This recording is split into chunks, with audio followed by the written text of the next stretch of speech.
Riverside Medical Center, Rehabilitation Wing, Chicago, Illinois. A sterile, white-walled room filled with medical equipment and the constant beeping of monitors. Rain streaks down the large windows overlooking the city skyline. Victoria Harrison, 16, sits motionless in her wheelchair, staring blankly at her legs covered by a hospital blanket. 6 months ago, she was captain of her high school's track team, dating the quarterback, and planning her future at Stanford University. Now, after a drunk driver destroyed her spine, she can't feel anything below her waist. Her father, Richard Harrison, CEO of Harrison Tech Industries, paces the room while barking orders into his phone. "I don't care what it costs. Find me the best spinal cord specialists in Europe, Asia, anywhere. Money is no object." Victoria's voice is barely a whisper. "Dad, stop. The doctors already said." "They're wrong." Richard snaps, ending his call abruptly. "I didn't build a billion-dollar company by accepting impossible. There has to be someone, somewhere, who can fix this." Dr. Martinez enters with Victoria's latest test results. "Mr. Harrison, I need to speak with you about Victoria's progress in physical therapy. She's not participating. She refuses to work with any of the therapists." Richard's face reddens with frustration. "Then get better therapists. Hire the Olympic trainers.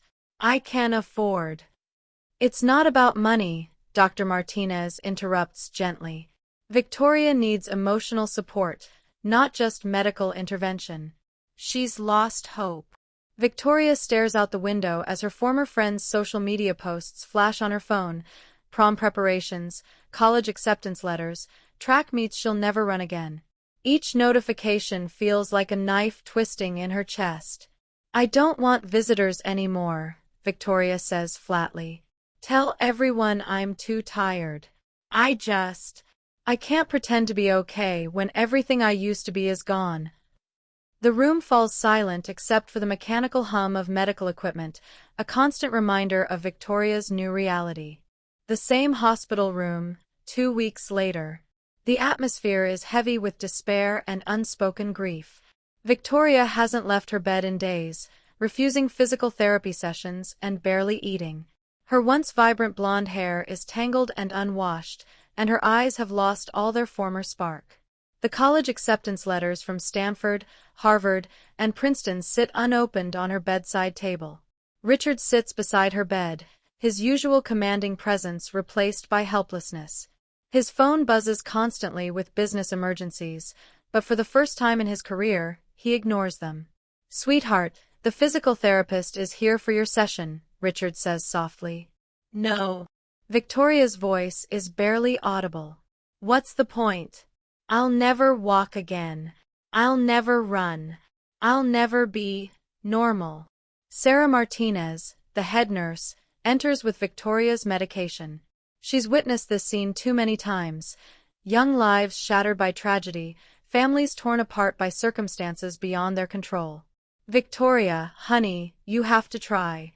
Your muscles are weakening from lack of use, and—" "Let them weaken," Victoria interrupts, tears streaming down her face.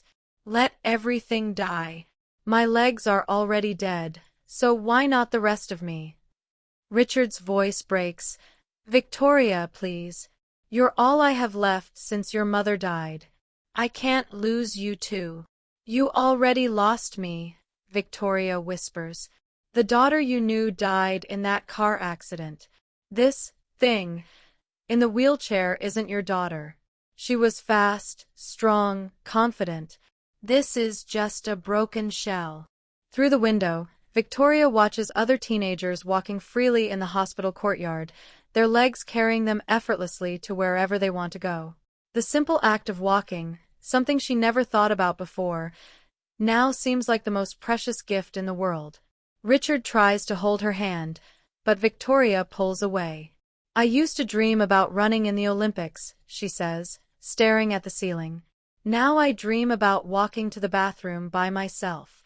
Do you understand how pathetic that makes me feel?" The vulnerability in her voice reveals a pain deeper than physical paralysis, the death of dreams, the loss of identity, and the crushing weight of a future that looks nothing like the one she'd planned. Hospital rehabilitation gym. Early morning. Most patients haven't started their sessions yet, creating an unexpectedly quiet space for a life-changing encounter. Miguel Santos, 35, arrives for his maintenance appointment with his prosthetic leg. He's a single father and former construction worker who lost his left leg in a workplace accident 3 years ago.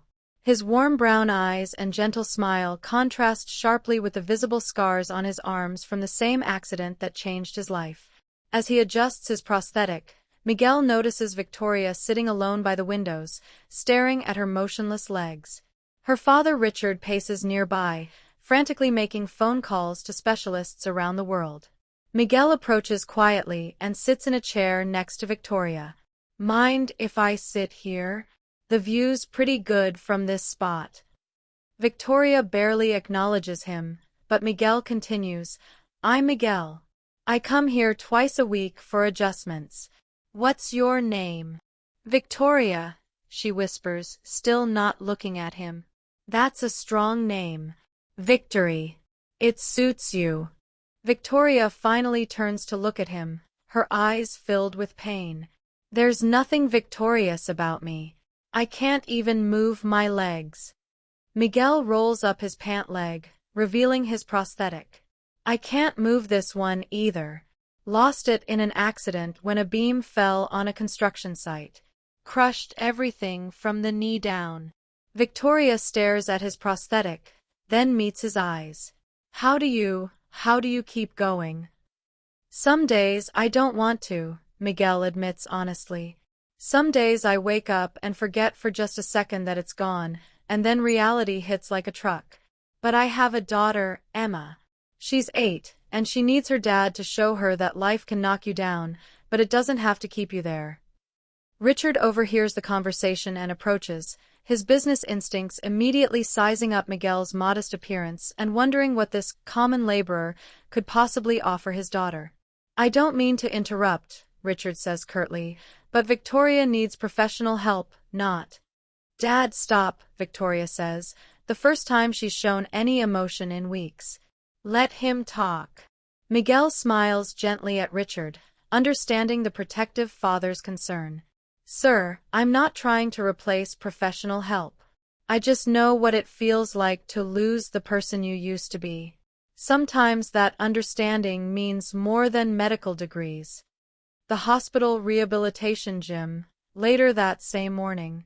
The conversation between Miguel and Victoria has drawn the attention of medical staff, who recognize a breakthrough moment.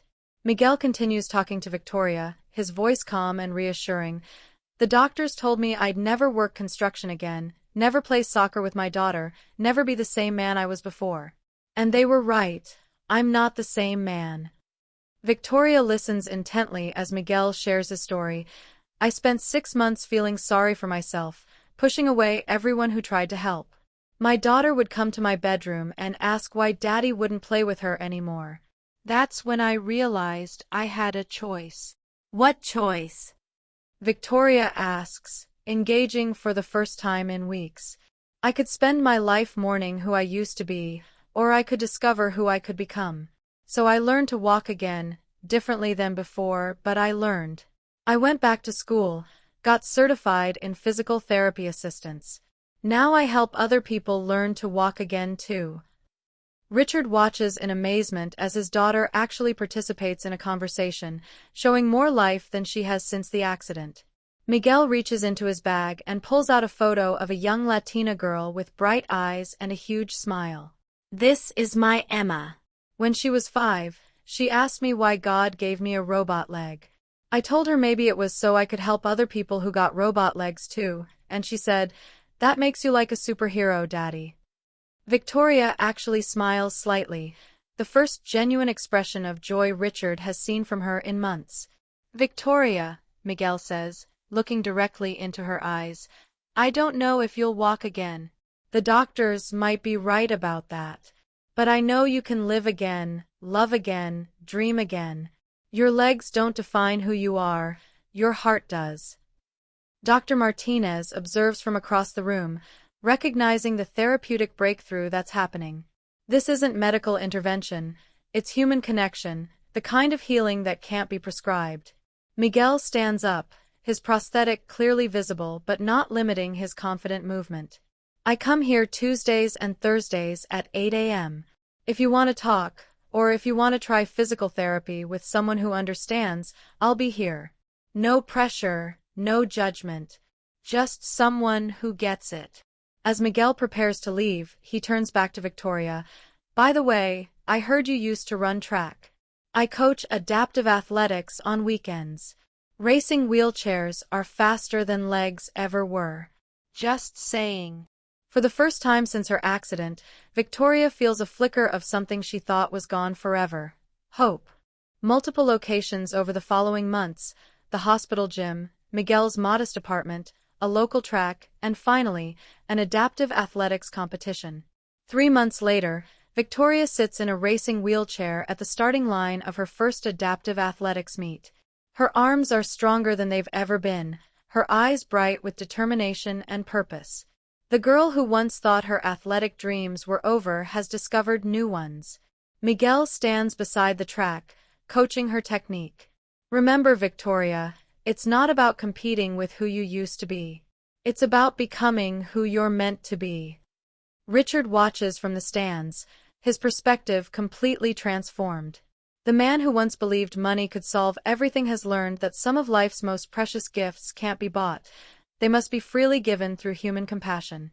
Emma Santos, Miguel's 8-year-old daughter, sits next to Richard, cheering loudly for Victoria. The unlikely friendship between the CEO and the construction worker's daughter has taught Richard more about joy than any business success ever did.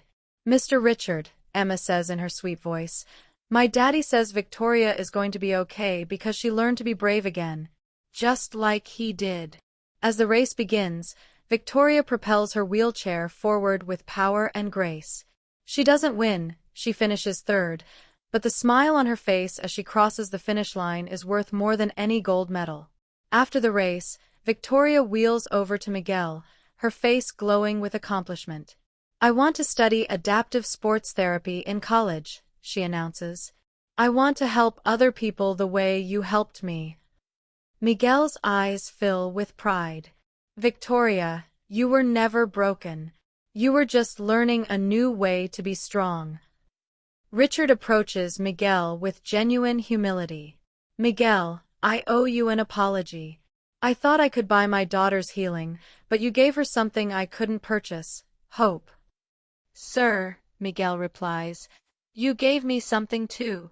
When I saw how much you love Victoria, it reminded me that being a good father isn't about having money, it's about never giving up on your children.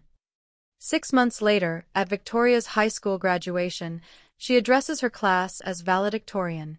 Her speech isn't about overcoming disability, it's about discovering that strength comes in many forms, and sometimes our greatest challenges become our most powerful gifts.